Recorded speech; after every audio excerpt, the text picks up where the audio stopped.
Hello, students.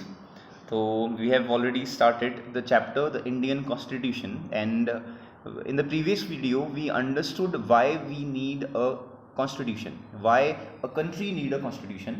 अब हम बात करने वाले हैं द इंडियन कॉन्स्टिट्यूशन की फीचर्स, कुछ की फीचर्स हैं स्पेशल जो हमारे इंडियन कॉन्स्टिट्यूशन में जो कुछ की फीचर्स है उनको एक्सप्लेन करेंगे. तो देखो पहले moving further we have to understand this term which is what the constituent assembly. पहले ये समझते हैं कि कॉन्स्टिट्यूएंट असेंबली क्या है. Let's read it out. By the beginning of the 20th century, the Indian national movement had been active in the struggle for the independence from British rule for several decades. देखो कई शताब्दियों तक हमारे India में British राज के during the British राज तो क्या चल रहा था, द इंडियन नेशनल मूवमेंट चल रहे थे फॉर फ्रीडम. अब देखो when the country man realise that we are about to gain the freedom, तो क्या हो रहा है देखो उस कंडीशन में उन नेशनलिस्ट के बीच में तो क्या था, एक क्वेश्चन था कि to imagine and planning what a free India would be like. यानी कि जो क्वेश्चन ये था, जो चैलेंज था कि अब देखो फ्रीडम तो मिलने वाली है, अब फ्रीडम मिलेगी तो हम कंट्री में रूल्स कैसे सेट करने वाले हैं, यानी कि कॉन्स्टिट्यूशन कैसे बनाने वाले हैं. वो जो फ्री इंडिया होगा उसका जो सपना था, इमेजिनेशन था और जो प्लानिंग थी वो कैसे होंगी, ये बहुत बड़ा क्वेश्चन था.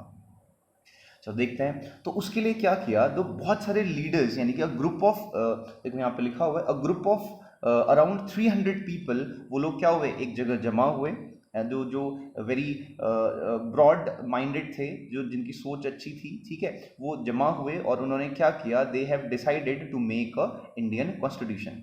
ठीक हो गया. तो उसी ग्रुप को, ग्रुप ऑफ पीपल को हम क्या कहते हैं, कॉन्स्टिट्यूएंट असेंबली कहते हैं. तो एक तरीके से वो बॉडी ऑफ लीडर्स है, यानी कि लीडर्स की कुछ लीडर्स हैं जो क्या है अपने आप में as a group, as a team member काम कर रहे हैं to make what, the Indian constitution. ये कब की बात है, इन 1946, यानी कॉन्स्टिट्यूएंट असेंबली जब बनी थी वो 1946 के टाइम पे बनी हुई थी. और इन्होंने एटलीस्ट यहाँ पे इन्होंने क्या लिखा हुआ है, फॉर द नेक्स्ट 3 years उन्होंने ये काम किया, इंडियन कॉन्स्टिट्यूशन के ऊपर काम किया और उन्होंने लिखा टू राइट इंडियाज कॉन्स्टिट्यूशन. उन्होंने क्या किया, फॉर्म किया.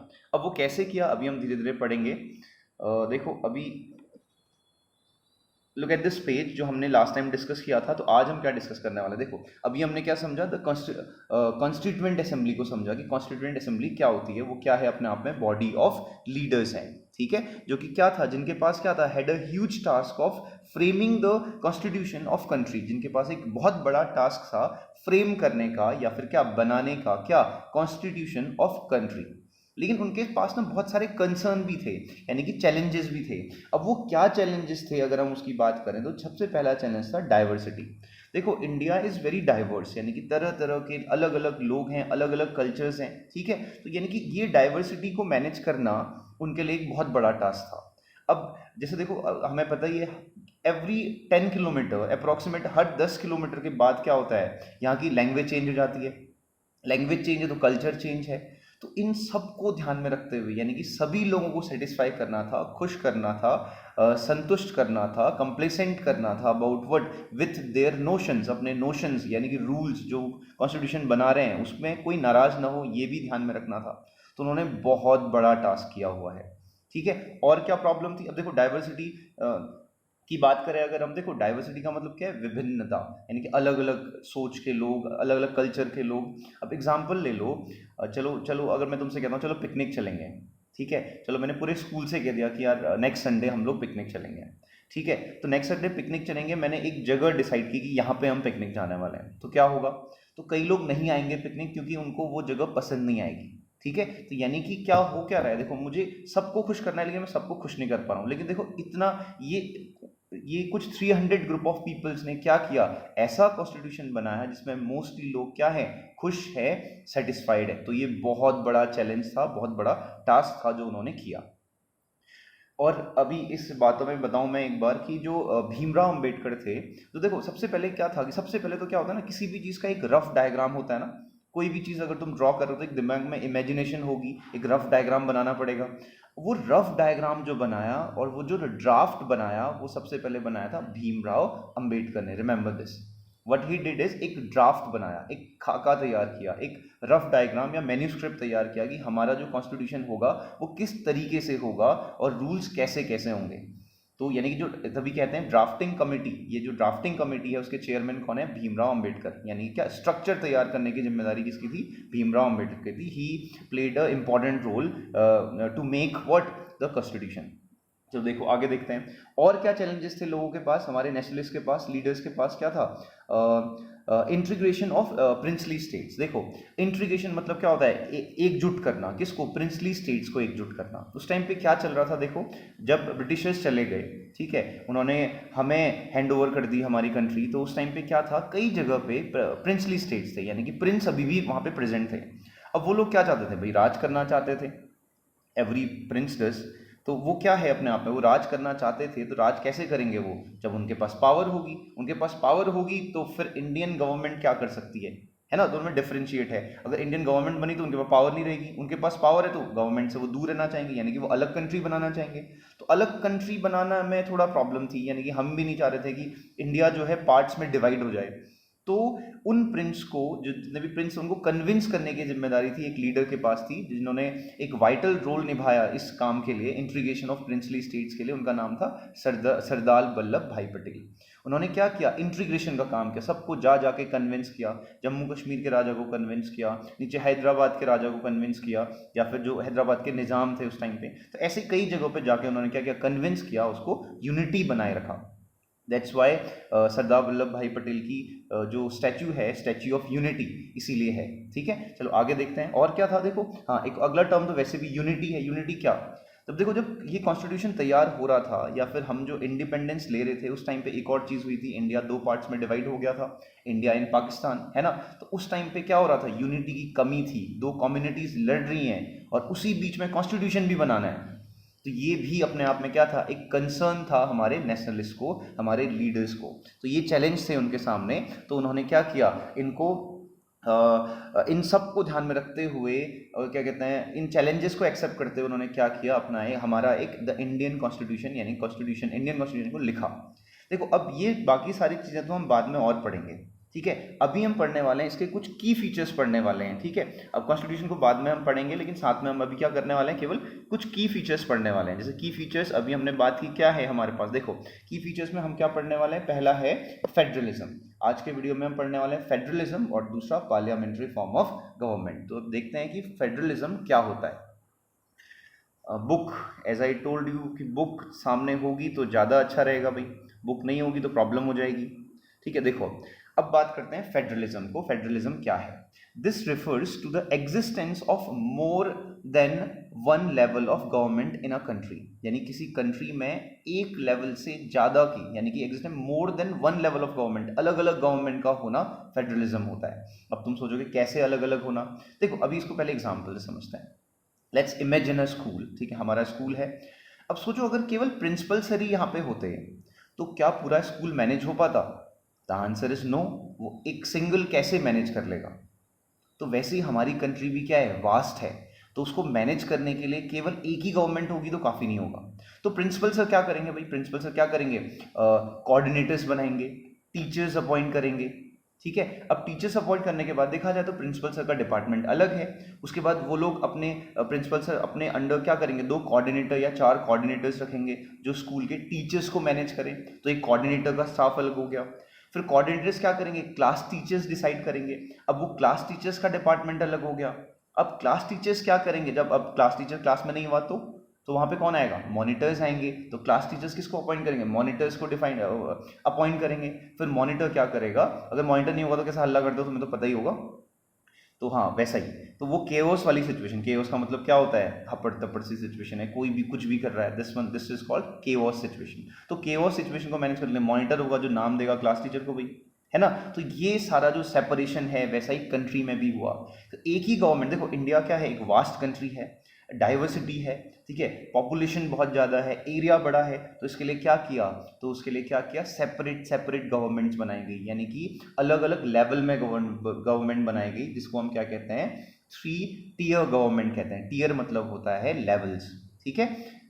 देखो 3 टियर गवर्नमेंट्स का मतलब क्या है, देखो हमारे पास क्या होता है, हमारे पास क्या होता है देखा जाए तो एक सेंट्रल गवर्नमेंट होती है जो सेंट्रल गवर्न करती है, जो मेन है, जहाँ पे पावर्स लाई करती हैं मेनली। उसके बाद क्या होता है, स्टेट गवर्नमेंट्स होती हैं, यानी कि जो स्टेट के अंदर होती है। उसके बाद क्या होता है थर्ड, अब देखो जहाँ पे देखो एग्जांपल ले लो, जो दिल्ली में सेंट्रल गवर्नमेंट है, तो क्या वो उत्तराखंड को मैनेज कर पाएगी? क्या वहाँ से यहाँ पे बार बार आना पड़ेगा? क्या ये मैनेजेबल है? नहीं। उन्होंने क्या किया, फिर स्टेट गवर्नमेंट बनाई, उत्तराखंड के लिए अलग सी स्टेट गवर्नमेंट है। ठीक हो गया। फिर उत्तराखंड की अगर हम बात करें, तो उत्तराखंड में अगर हम पिथौरागढ़ की बात करें, देखो 13 डिस्ट्रिक्ट्स आर हियर। ठीक है, अब हम बात करें केवल पिथौरागढ़ के लिए, तो स्टेट गवर्नमेंट ने पिथौरागढ़ को तो मैनेज कर लिया।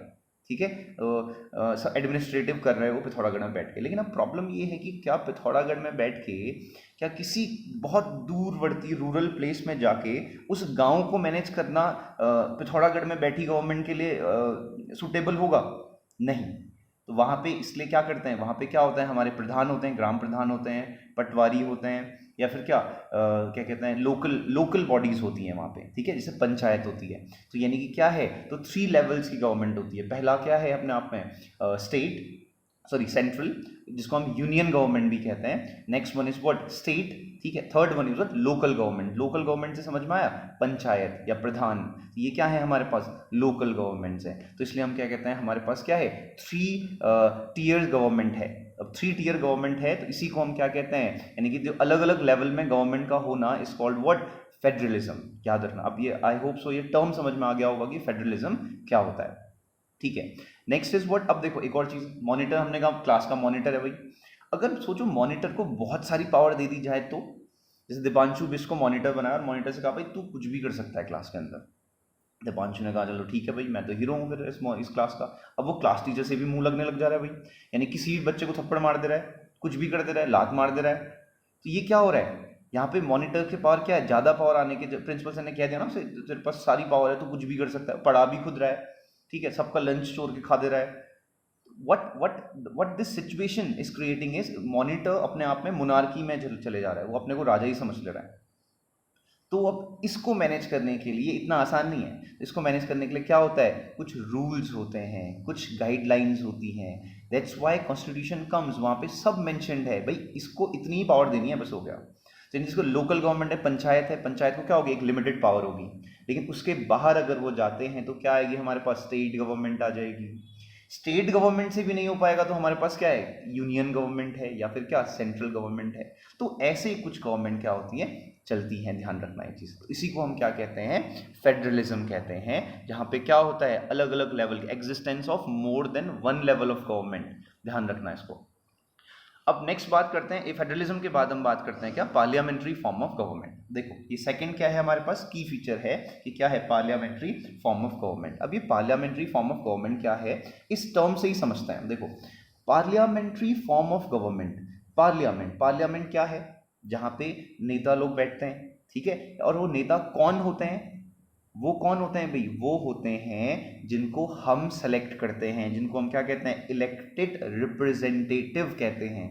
Elected representative. अब इसका मतलब क्या होता है, इलेक्टेड मतलब कि क्या, हमने उनको चुना है और वो हमको रिप्रेजेंट कर रहे हैं, तो उसे हम क्या कहेंगे, इलेक्टेड रिप्रेजेंटेटिव्स। ठीक है, तो देखो, तो वो इलेक्टेड रिप्रेजेंटेटिव कहाँ बैठेंगे, एक पार्लियामेंट में बैठेंगे, और बैठ के क्या करेंगे, रूल सेटअप करेंगे। यहाँ पे ये होना चाहिए, यहाँ पे ये होना चाहिए, ये लॉ गलत हो गया है, इसको अमेंड करो। अमेंड का मतलब होता है सुधारना। इसको अमेंड करो, या फिर क्या, इसको चेंज की जरूरत है। तो दैट्स व्हाट दे डू। लेकिन वो किसको रिप्रेजेंट कर रहे हैं, हमको। हम यानी कि क्या, वोटर्स को, सिटीजन्स को, है ना। तो इसी को क्या कहते हैं, पार्लियामेंट्री फॉर्म ऑफ गवर्नमेंट। तो गवर्नमेंट तो है, लेकिन वो क्या, नहीं sorry, parliamentary form of government कहते हैं क्या, एक पार्लियामेंट में बैठ के वो लोग क्या करते हैं, डिसाइड करते हैं कि कहाँ पे क्या लॉज अप्लाई होने चाहिए। ठीक है, या फिर इसमें अमेंड होना चाहिए, इसमें चेंजेस होने चाहिए। This one is called parliamentary form of government. Now the question is, तुम लोग तो सोचोगे मैंने बोला इलेक्टेड रिप्रेजेंटेटिव, तुमने कहा तो हम तो कभी इलेक्ट ही नहीं किया भाई, हमने तो वोट ही नहीं दिया हुआ है। अगर तुमने वोट नहीं भी दिया हुआ है तो क्यों नहीं दिया हुआ, इसका रीज़न कभी सोचा है कि 8th क्लास में पढ़ते हैं भाई, हमने वोट नहीं दिया, हम कैसे कहते हैं इलेक्टेड है, हमने तो इलेक्ट ही नहीं किया, सेलेक्ट ही नहीं किया हुआ है हमने तो उसके लिए क्राइटेरिया है, और वो क्राइटेरिया क्या है, आपको 18 एज का होना पड़ेगा और मोर देन 18 होना पड़ेगा। After this you can vote, there is a criteria. और दूसरा देखो यहाँ पे लिखा हुआ है, constitution of India guarantees universal adult suffrage for all citizens. अब देखो एक टर्म आया हुआ है, इतना भारी सा वर्ड है कि Indian guarantees universal adult suffrage. What does it mean? इसका सिंपल सा मतलब है कि vote for all, there is right to vote for all, यानी कि सब लोगों के पास क्या है, वोट का राइट है। और वोट के राइट के साथ साथ क्या है, वोट देने के साथ साथ वो क्या कर सकता है, कंटेस्टेंट भी खड़ा हो सकता है। यानी कि इट डजेंट मैटर कि वो कौन सी फैमिली से बिलोंग करता है, ठीक है, या कुछ भी, वो किसका लड़का है, या फिर वो किस गरीब फैमिली से है, या फिर क्या एक इमिनेंट फैमिली से है, या कुछ भी हो, उसके पास वोट देने के साथ साथ एज ए लीडर खड़े होने का क्या है, उसके पास क्या है, एक राइट है। याद रखना ये चीज़। तो ये क्या है, ये पार्लियामेंट को बनाने का क्या है, एक फॉर्म है। That's why we call it parliamentary form of government. क्या हो रहा है, हमारे इलेक्टेड रिप्रेजेंटेटिव कहाँ बैठ रहे हैं, पार्लियामेंट में बैठ रहे हैं, और वो क्या कर रहे हैं, लॉज बना रहे हैं। तो दिस इज कॉल्ड व्हाट। अब उसके कुछ रूल्स हैं, वो हमने डिस्कस किया। वोट देने का कैसे वो इलेक्ट होके जा रहे हैं, हम लोग वोट दे रहे हैं, हम कौन वोट दे रहे हैं, तो 18 या 18 से जो अबव है, ठीक है। क्या हमें राइट है वोट देने का? Yes, we have right to vote. तो ये क्या है सिचुएशन, ये क्या है, पार्लियामेंट्री फॉर्म ऑफ गवर्नमेंट है। इसके बाद आता है सेपरेशन ऑफ पावर्स। अब सेपरेशन